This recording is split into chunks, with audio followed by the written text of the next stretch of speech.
Minutes after 8 o'clock into the third hour of Kenya's biggest conversation this morning, and looking at more conversation that move the nation, move the region, and in turn move the world. And so thank you for being here this morning. Our live streams continue on YouTube, on Facebook, and on X, and our audiences continue to join us on KTN. Thanks for being here this morning. And even as we continue, 1 million, that's the number I'll share with you. I'll share another number with you, 155,000. And another one, 267 million. What am I talking about? 1 million people make their way into the job market every year. Now, in the market, you'll find that some don't have the skills that they need to connect with a job or the skills that they need to connect with business. And this is an issue. Youth between the ages of 18 and 35 now have an opportunity to make that connect because the KCB Foundation under the 2G program saw this problem and they said, let's do something about it. So what do? Offer you 6 months training in a particular field, and then you have the skills that you need to get into a job or the skills that you need to start a business.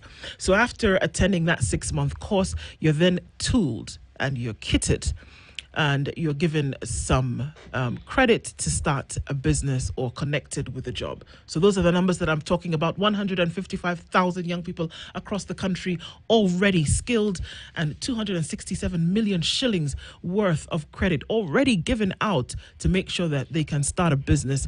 And you can do the same too today. You need to go to www.kcbgroup/foundation and find out how you can plug into the next cohort starting soon. And businesses have an opportunity to actually start seeing how they can get seamless transactions from place to place. It is making sure that cross-border payments are cross-border with ease.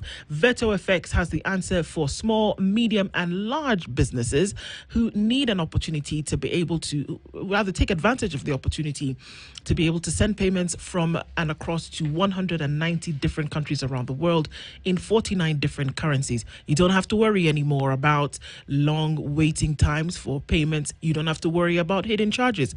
You don't have to worry about affordability of sending money from one point to the next. And that's on the platform VetoFX. You find out more about it today, www.vetofx.com. All right, so we're getting into conversations for this hour. Money, sometimes, you have it, and then in the event of one loss or the other, it kind of disappears. Assets just kind of, find their way. There's an authority in this country that keeps those assets until they are claimed. And that's the conversation that we will be having this hour. And our guest for the hour is already seated. The Caroline Cheer is the acting CEO and managing trustee of the Unclaimed Financial Assets Authority, and she's in the hot seat this morning. Caroline, good morning. Good morning. How are you doing? I'm well, thank you. Karibu sana. Asante. Okay, so you're in the hot seat of the Situation Room, and we are told that there's money in the billions just sitting somewhere waiting for somebody to pick it up. So you're going to tell us about this pot of gold and how we can get it at the end of the rainbow, depending on who you are, isn't it? But to welcome you in true Situation Room style, this young gentleman, C.T. Muga, goes around the continent every week. He collects proverbs from different countries, and then he comes back with them. And then he gives us work to do. So when you come into the room every day, you tell us what you think about the proverb that he's going to share today and how you would interpret that. Is that okay? As though you don't have enough work to do, we're giving you some more. Okay. It's actually very interesting that we're talking about unclaimed assets. The book of Ecclesiastes speaks about the same subject and talks about how you work hard, you accumulate. When somebody you don't even know, somebody who didn't even work for it, comes and takes it. And takes it away. Yes. It was the context in which the writer was building up to saying, all these things are vanity. Vanity. Yes. Everything is vanity. Yes. So since the proverb that I'm about to read also talks about God, it, understand how it fits in. It fits. God gives nothing to those who keep their arms crossed. God gives Nothing to those who keeps their arms crossed. That's a good proverb, and it is in the Bible. No. It's from Mali. It's from Mali. Yeah. No, I thank you very much for making that correction. Yes. It just occurred to me because I was reading the book of Ecclesiastes and that came to me. But the Malians, who are predominantly Muslim, yes, have this particular saying. Yes. Mali is predominantly, and the Malians predominantly practice the Islamic faith. Yes. So the meaning of that proverb, Yes, please. that God gives Nothing to Nothing those, to those who keep their arms crossed. Yes. I think the meaning of it is that if you do not work, Yes. you will not get anything. And you won't earn, and therefore you will not get nothing for free. Right. Yes. You actually can't work with your arms crossed. Can Yes. You? No, you Yeah. can't. If you cross your hands, then You will nothing will happen. Yeah. Yeah. You have to work for You it. have interpreted it very well. Thank you. Yes. There we go. So we're talking about the Unclaimed Assets, Financial Assets Authority. Yes. Can we just start from the very beginning, what this authority is and what exactly it does? Because here we are thinking, okay, this is nifty. There's billions of shillings sitting somewhere, and the authority is basically begging people to come and get it. But maybe you can give us some clarity as to what the authority is and what it does. Thank you for this opportunity that I've been able to come to this studio this time. The Unclaimed Financial Assets Authority was established by an Act of Parliament, Unclaimed Financial Assets Act of 2011, number 40 of 2011. The Unclaimed Financial Assets, what it does is that it receives and safeguards and reunify the assets that have been received. And these are financial in nature, which are held by various holders. So the mandate of the institution purely is now to receive those assets, financial assets, and safeguard, and finally look for the rightful owners. And in 2016, the regulations were gazetted so that it helps to operationalize the act that formed the authority. Yes. Okay. So where does all this money come from? The monies come from various holders. When we talk about the holders, I'll give examples like the banking industry. We have the insurance companies. We have the SACCOs. So all this over time, probably some people may have left the SACCO, for instance, and forgot that they had their money there, or for some reason did not go back for it. Or even the banks may have a fixed, someone may have opened a fixed account and over time probably forgot to go back, or left an account to be inactive for some time. So the Act prescribes how an asset qualifies to be unclaimed. And therefore, all these holders, by virtue of compliance with the Act, are supposed to remit to the authority at the opportune time, so that we are able to look for those owners. So these assets are from various holders in the various sectors of, in the market. Okay. So, I mean, walk us through this so we can understand. So, person X, let's call her Grace, okay? Yes. Has money in a SACCO, has money in a bank, right? For whatever amount. And unfortunately, Grace passes away. And this money remains in the SACCO. For how, or in the bank, for how long would it remain there before the authority is made aware that it's there and that something needs, or is notified of these monies there? According to how the Act is prescribed, within 2 years, if some account is inactive, and also the SACCO, if they're not able to trace the owners or the share, the owner of those assets, let's say their savings in an account for 2 years, then it qualifies to become unclaimed. And therefore, they are expected as the holders to comply with the act and now remit those funds. So 2 years for those who have those accounts in the banks which are inactive. Yes. Yeah. Okay. Who is responsible?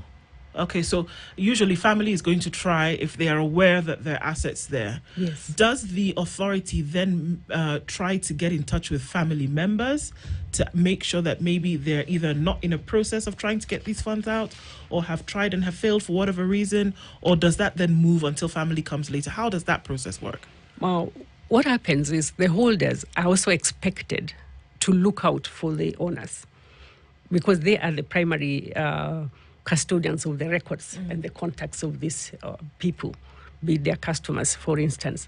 So they are supposed to inform them that we haven't gotten reached you, we have not seen any movement on your account for some time, and therefore within this period of time, it shall be remitted to Unclaimed Financial Assets Authority.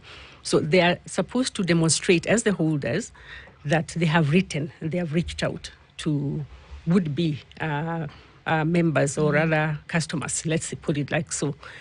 Once they're not able to get the owners activate or come back to get their funds, then they remit to us. So what we do, one of the activities that we also do is we look for them, we find a way of tracing them, of locating them, and so that we notify them to know that their funds have now been remitted by various holders to check with us. So in a situation, I think you mentioned, if somebody, like the Grace you mentioned in quote, that passed on, we expect now their beneficiaries, who are their family members, to also check with us. Then they will be guided accordingly on how to start the claim. Yes. Now, talking about finding and claiming, I'm curious on how you do it, because you've said you will find them. I mean, there are avenues. I believe there's an aspect of the e-citizen. I do not know. Just walk us through that. How do you I know, finding and claiming. For me, I'm really curious on that. And also just shedding light on these other platforms. I believe there's a number that is dialed. Is it by you? Is it by me? And how does the public then come in? Thank you.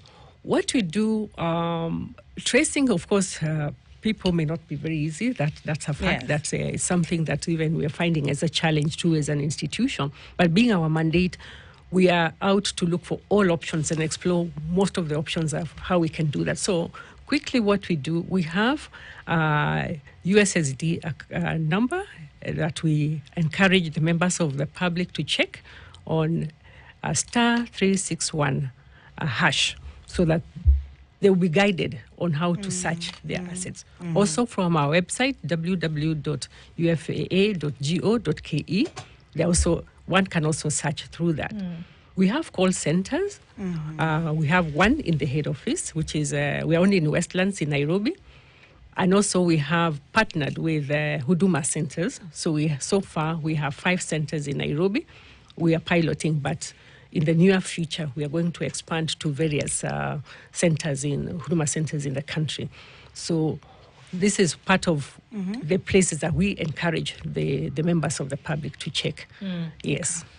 Why don't people come and collect? The money that we're looking at is 80 billion shillings. Or am I wrong? You're not wrong. 80 billion shillings. How long has this 80 billion shillings been there? I mean, I would imagine that as you go along, more and more is added into the pot. Yes. But how long have we been talking? Because the call has been there for a while. Kenyans, come, collect your money. Why wouldn't people come and pick this up? Thank you. What happens is the institution, or rather the authority, is now about 10 years, but the operations began in 2014. So by the time we got the regulations gazetted in 2016, that's when the process of now calling and asking the members of the public to come and claim. So what we have done is that we try as much also to organize functions like or occasions or forums like what we call clinics in various parts of the country, so that they come and check with us.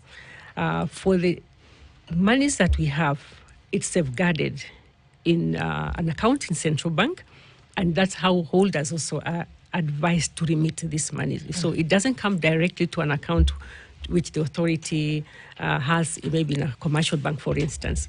being a government institution, the funds are remitted in a central bank account. So all these funds, yes, it's about over 80 billion for sure in terms of cash, and shares are at a tune of about 1.9 billion units. Of course, the fluctuation in the market in terms of the market price for the shares keep changing. That's why the portfolio generally, let's say, is over 80 billion. So all this, as we look around for the owners to come, we have so far been able to reunify our worth amount of 2.4 billion with 34,900 members of the public, and also 55 million shares have been reunified. So I think the question is why that people are not coming. Of course, every year as more funds are coming which qualify, the portfolio keep growing. And one of the things which have been a challenge is there's low awareness. Many people didn't know about the authority. For the last years that have been on, the authority has been in existence, and that's why we've gone out of our way to really try and hype up for the members of the public to know that there is an authority called Unclaimed Financial Assets Authority, which are holding some funds that one is encouraged to come and check. Another thing is because of there is the regulations give some prescriptive nature of how to claim. So it explains the process in which, or the documents that are required for one to have, and it applies across regardless of the amounts, be it a low value, as we may call it, and high value. So some of it could also discourage the members of the public. However, we are in the process of finding ways so that we diversify in terms of category and the values of the assets that we have, if it can encourage more people to claim.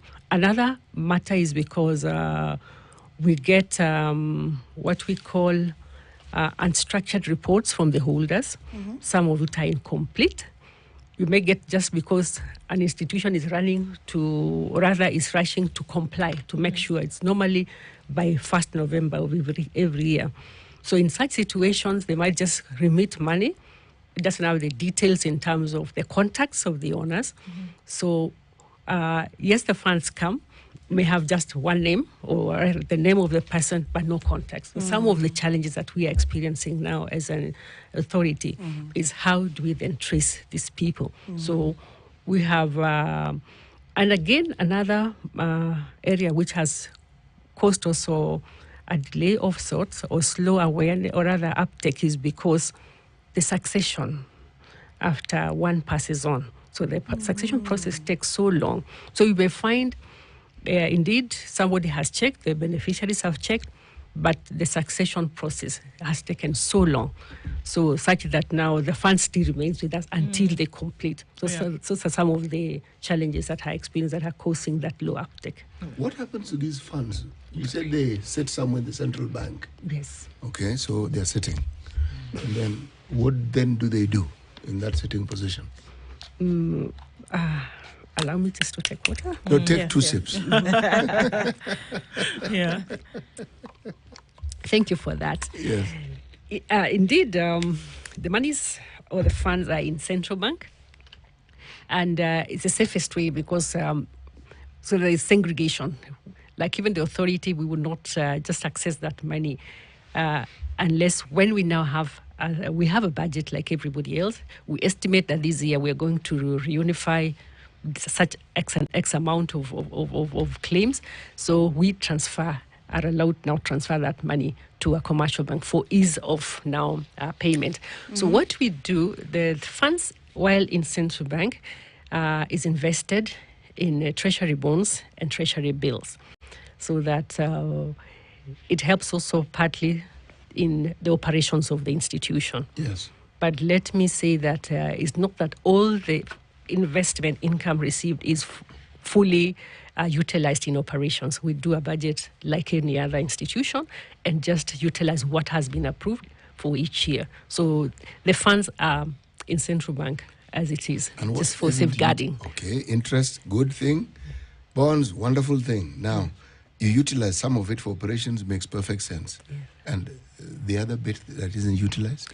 As it is now, it's still, we're in conversation so that we are able to be guided by the stakeholders in government on what happens with the extras that are not fully utilized. What I'm actually asking is, yes, if there's interest on these things that is earned, the people whose money it is that has earned this, can some of that money go in their directions? That when you claim, let's say, what the money that was unclaimed that I know of was 1 shilling. Can it be 1 shilling .002 at the time I'm getting it? Because this 1 shilling was invested and I've then gotten, we got 0.04, but you used 2, so there's the other 2 remaining. Okay, I get you. Yes. We had, that has been a very common question for sure and a concern. The challenge is that if we get into that scenario whereby we give the owners, including the interest, chances are some people may actually check and just hold, not to claim, and then we end up being another investor. Yeah, for sure. Because if I am able to see my 100,000 there, and I know, let me hang on another year, another 2 years, I'll get in with an income and an interest. So we end up now completely getting to, that's not our mandate per se. Yes. So we hope to look forward to a time when these funds, of course, with a lot of stakeholder engagement and also with the government institutions concerned, that can be plowed back to support in social good for the public per se. But of course, there will be guidance on that and a clear legal framework to Makes guide perfect that. sense. Yes. Something else which concerns me, by the time you have 80 billion in unclaimed financial assets, 1.8 billion, you're talking about a value of shares. It tells us something about the way we understand the need to pass on whatever wealth we have or to structure it so that those who we consider our family can have access to it when we are not there. Okay, that's my guess. Your institution probably has done a deep dive in this. What does this tell us about Kenyans and the way it is? We think of succession, we think of writing wills, because if there's a will, I don't think there'd be much of a problem. There wouldn't. Yes, but this speaks to the fact that there is or there are no wills and there is nothing clear. So that's why the money sits there. Yes. As you rightly put it, with time we have realized that I don't know whether it is not only Kenyan culture or African culture per se that people don't write wills. There's always that fear of, I don't know, They say maybe if don't you plan your write. death. Yes, exactly, like you're predicting your death and all. And we found over time that these are some of the challenges that we experience, that people or do not even tell their families what assets or what investments they have. You may have someone having an account in a certain bank. They have bought shares in some certain, maybe listed companies, and the like. And as such, they just keep quiet. So it's only at the point when one has passed on that this comes up. So it's true. It's a call for all of us as Kenyans, members of the public, that's important to engage our family members, let them know the various investments that we have. And it just helps so that for some reason. And some of the things that have also caused that even this becomes unclaimed is that people may just get sick and lose their memory and may not remember. So in the process, even if over time it completely gets forgotten because he or she may not remember. Yeah. We have also gotten a situation whereby over time again, the post office, which people mainly we used to use the post office boxes, was kind of communal. Maybe you use a box number for the school those days or for a church, and that would almost serve the whole community. And then over time again, it has changed. We are now having the postal code. Those days it wasn't there. So you see, if a check is sent, for instance, and then it just gets lost in the process. So that's getting also to update your records and moving with the times is also one of the things that is very critical, that as members of the public, we need to learn. Indeed. Yeah. We're having a conversation this morning with the acting CEO and managing trustee of the Unclaimed Financial Assets Authority, Caroline Chirchir, and we're going to come back after this and continue with that conversation. Right. Some very important stuff now, because there are folks who are chasing, and some folks have woken up this morning to this conversation and realized, hang on a minute, I have somebody who's passed on years ago, and I know for a fact that they had money sitting somewhere. How then do I now start that process? Before we do that, CT has been waving around a magic diamond wand for the last couple of days. CT, what's that about? Well, it's about houses, and it's about how somebody can go about buying one. Well, financial institutions offer something called a mortgage that's supposed to enable you to buy a house. And Diamond Trust is saying, look, we'll do you one better. We'll actually give you information, and with that information, we then invite you to come and talk to us and decide what it is you want to do. Now, this is the information.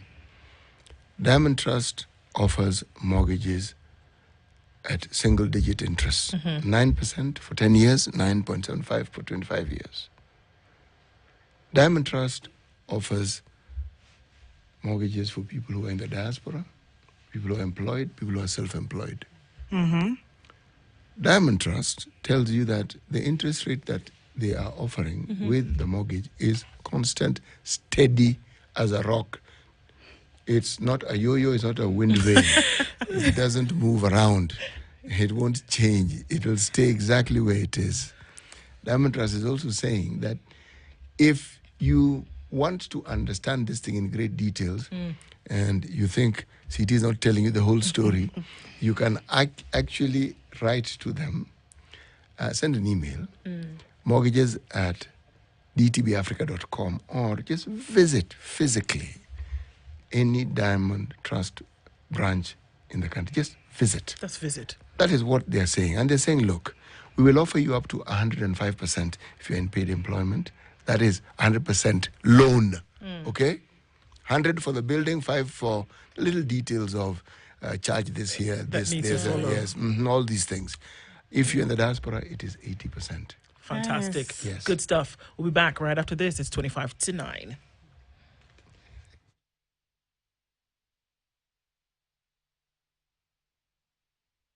This is the Situation Room, the only way to start your...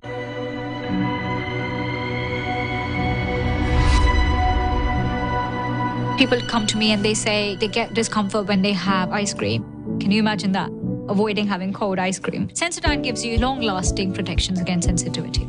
And people come in and they're like, oh, it works. I can have ice cream and I'm not in any discomfort. I recommend Sensodyne because it works. It's brilliant.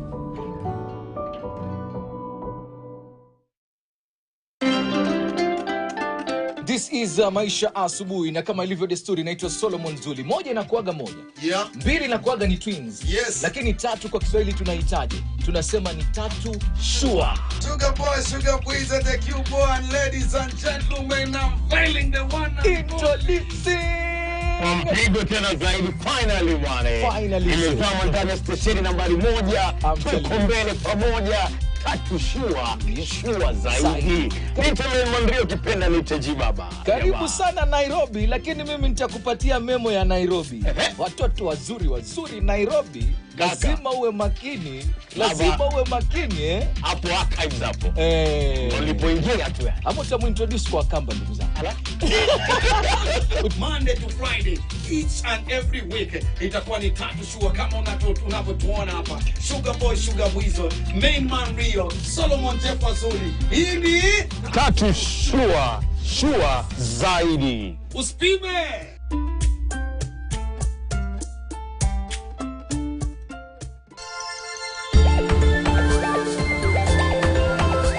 Ferdinand, wewe hautakuwa unanibeba ufala hivi vile unataka kunibeba ufala wewe. Nana, ni gari iliharibika tena. Iliharibika tena ndio maana ushike simu zangu wewe. Finally, the devil in the human form has left. Hey, go. Wewe, hii ni nini? Wewe, unajua tabia ya kijiko? Sijui. Ni nini unafanya?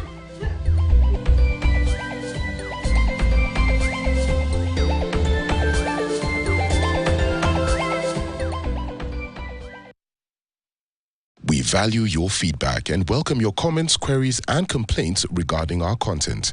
You can get in touch with us via SMS on 22151. Call 0719-012450 or 0719-012090 or email feedback@standardmedia.co.ke. Our PO Box number is 30080-00100, Nairobi, or deliver it to our offices at Standard Group Center, Mombasa Road, Nairobi.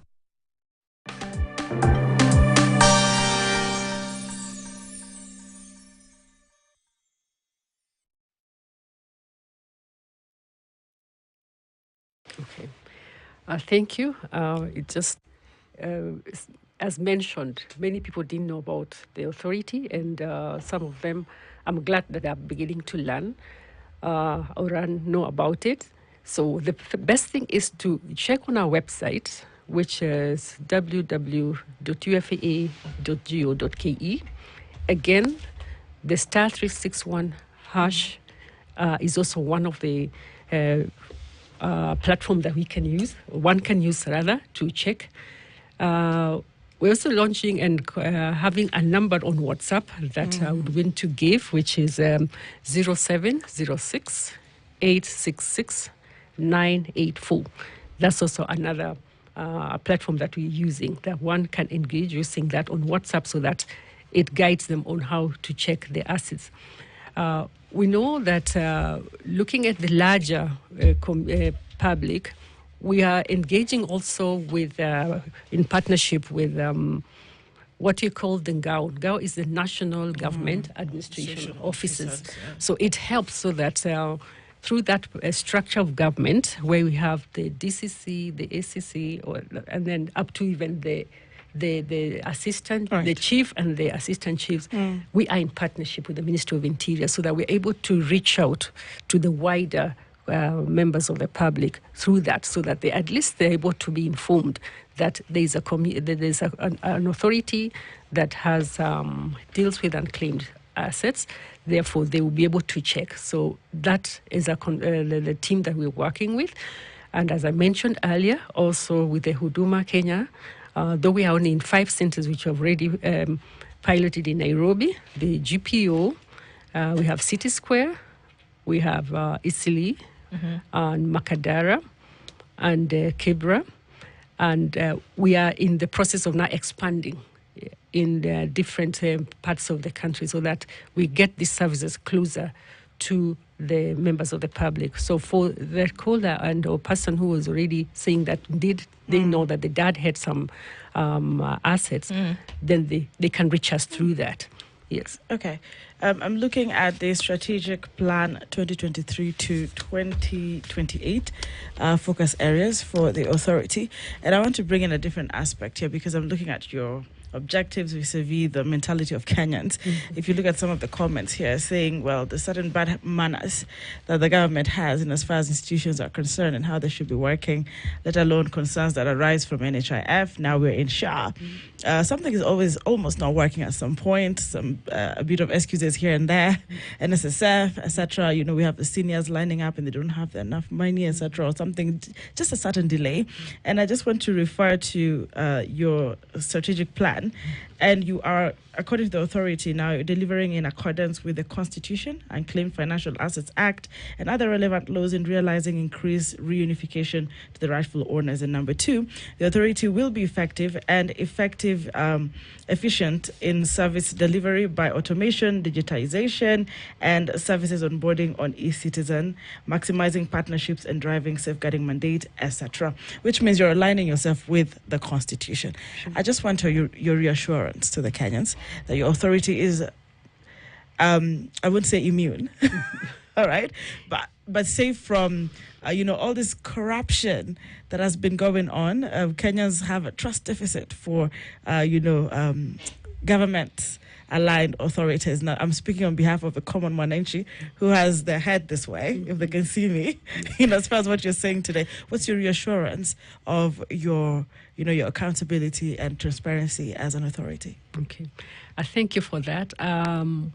I know for sure, as Kenyans, we are in this environment that what you've just read and said could be raising a concern. And of course, as a government institution, there is the fear that probably one could be, or we may be directed otherwise. But let me give the assurance to say that we know that these funds, and it is well clear that the funds that the authority is holding is actually for individuals. It's not monies from the exchequer or any from any other source of government. So, however, the government put this institution to safeguard for purpose of just looking for the owners at one pool. So I want to give that assurance that indeed the funds will be well secured, as I mentioned again, until when the owners come. For your information, the Act provides for perpetuity in terms of these funds. I think that is the beauty about it. Okay. So regardless of how many years it will take, some beneficiaries at some point will be able to come and find these funds. In terms of what we do, as I mentioned again, to safeguard, we engage widely. We have forums also with the various stakeholders who include the holders themselves.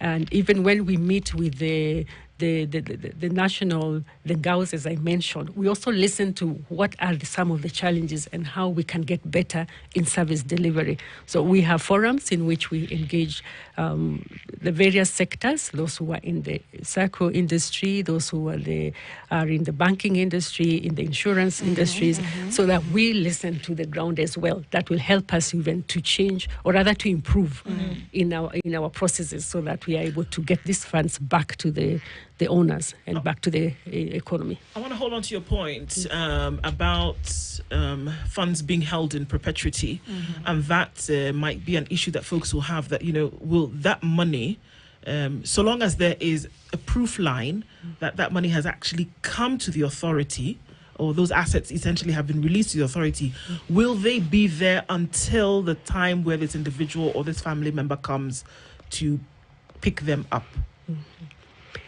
Yes, let me say yes, because as I mentioned, the Act is very clear, and we are bound to be able to comply by that as well. And therefore, we do encourage. That's why sometimes people ask, like, I am not sure that I'll get this money even in 10 years.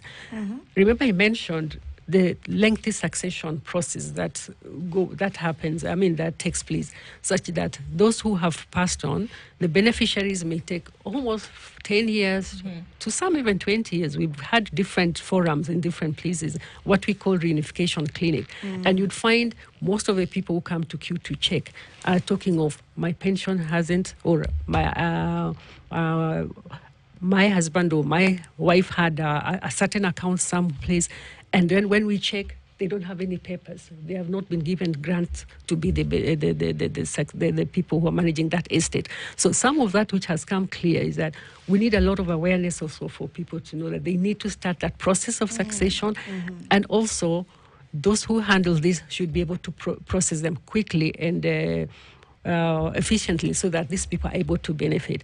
So with that, with that in mind, that there's all this lengthy succession process, then these funds are meant to be safe until when the beneficiaries, the rightful beneficiaries, come or to come and claim them. You mentioned some amounts that people have actually received over a period of time. Yes. Walk us through this, please. What is it that they did to, first of all, get to the point where they're coming to claim the funds? And what else did they do so that they were now able to receive the funds? Okay. Once an individual or someone has seen that the assets are with us, let me also put it like part of the way that we... Just pause. Yes. When you say assets are with you, in the website that you have, what do you publish? So that when someone visits, they can know, perhaps this is the asset that belongs to my late father, mother, uncle. Are there numericals? We do. What we publish, they are names of individuals, of course, maybe companies and all, and then also the funds which are associated, or rather which are for that person, depending on what we've received from the holders. Then once they're able to check and find the name, and they now reach out to us and we guide them. They are able to be guided on how to claim those funds. For those who have been reunited, if it is an individual, for instance, they are supposed to have the identification, which of course is the ID or passport, and they're able to have what we call the holder's letter. The holder will be able to confirm. This is the one I was saying, that it's their responsibility to try and reach out to the owners by writing to them and writing finally when they remit that we have not reached you. They say the funds have been remitted to Unclaimed Financial Assets Authority. You may now proceed to claim, or rather check with them. So that is one of the documents that we must have. And the holder's letter to ascertain that this is actually the person, and we confirm that is the same name that is in our records. And then there are also other forms that operationally needs to be filled, called indemnity forms, which we will be able to give just to indemnify the authority as well. And also what we do even in verifying the national ID or passport, we also check with the registration of the IPRS. We have a link that we're able to ascertain that this is the correct individual.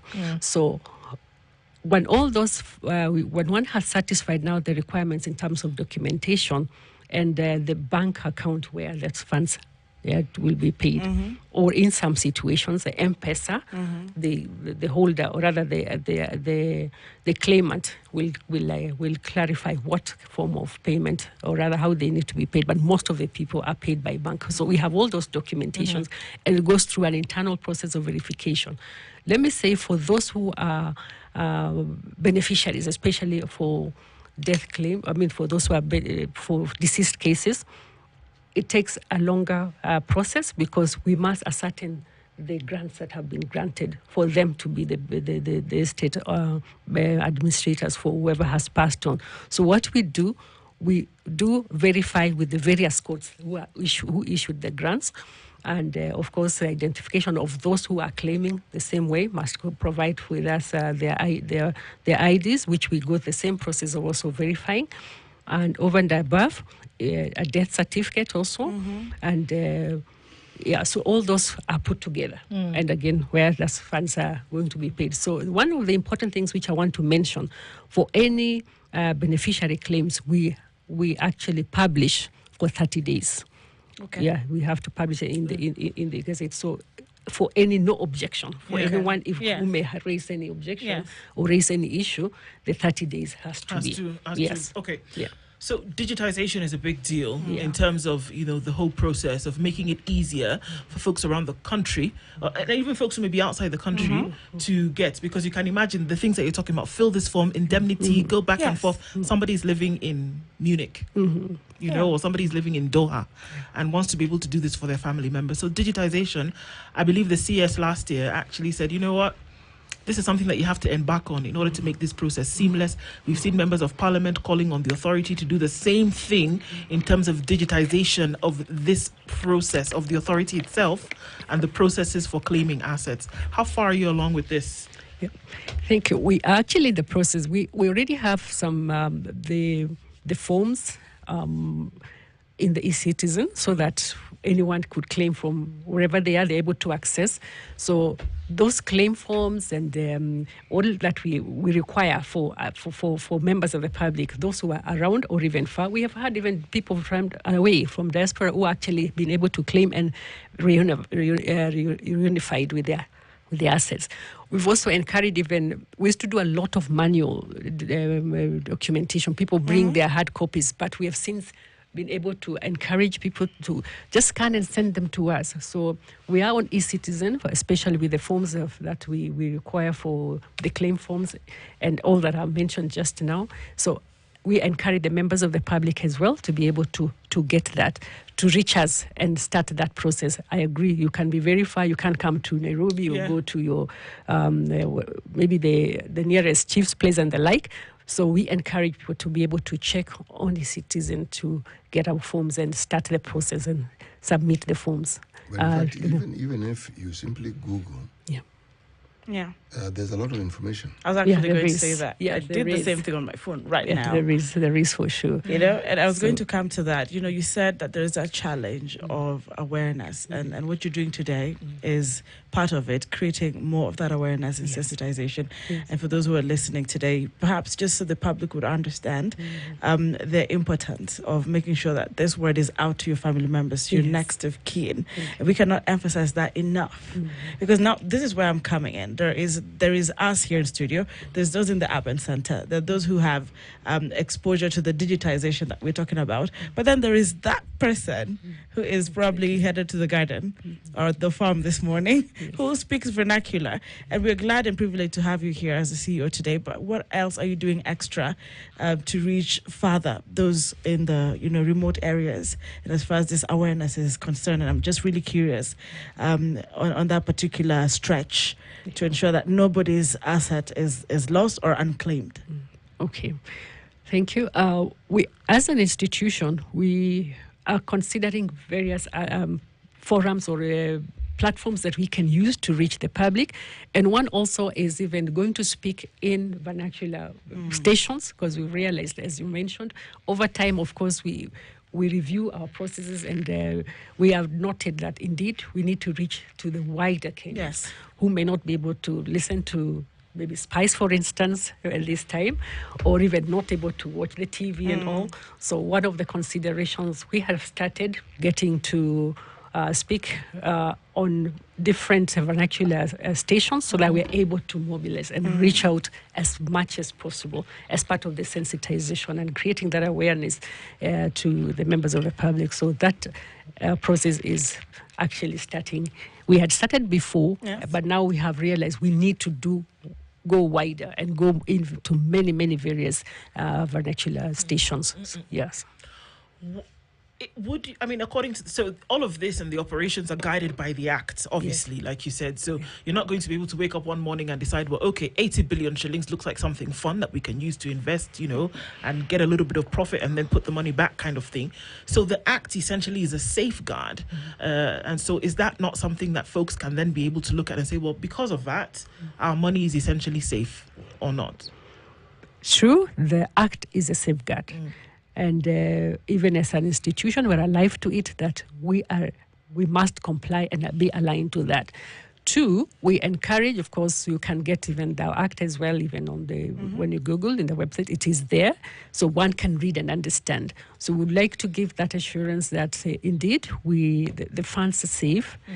Again, we are under Treasury as an institution, so we also get proper approvals and guidance. It's not that we just operate independently and utilize the funds and do our own things, but we are also guided accordingly within the regulations of government as well. Oh, by the way, I have a question. Are you aware of the names of the individuals who have not claimed? Do you have a list of who they are? Yes, we do have. We do have. So you can actually do a campaign where you're getting in touch with them one-to-one, as opposed to a blanket placard of Kenyans, come and get your money. You can actually call them, CT, you've got 1 billion shillings, please come and get it. And then you can actually do a direct call or direct communication. I mean, you're excited. You're excited about the 1 billion shillings, aren't you? I'm really excited. But you're smiling. Is that something that you would be able to go into? Yes, we can. We have considered that, and that's why at some point where even we partnered with the Ngaos was when we realized, we went to their database and we were able to map out using the IDs, because we're exploring all possible means that we can reach, and of course that is one aspect. Two, we have also published at some point names in the newspapers to ask people to come to us. Of course, you don't put the amount, but we'd ask them, reach out to us.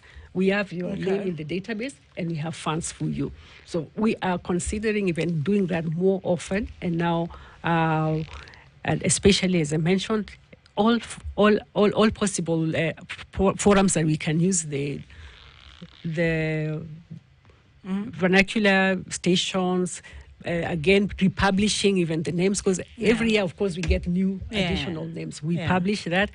And where we are able to get the contacts, as I mentioned, one of the challenges you may get unstructured reports. It just comes with a name, yes, and sometimes without the contacts. So we now have to struggle.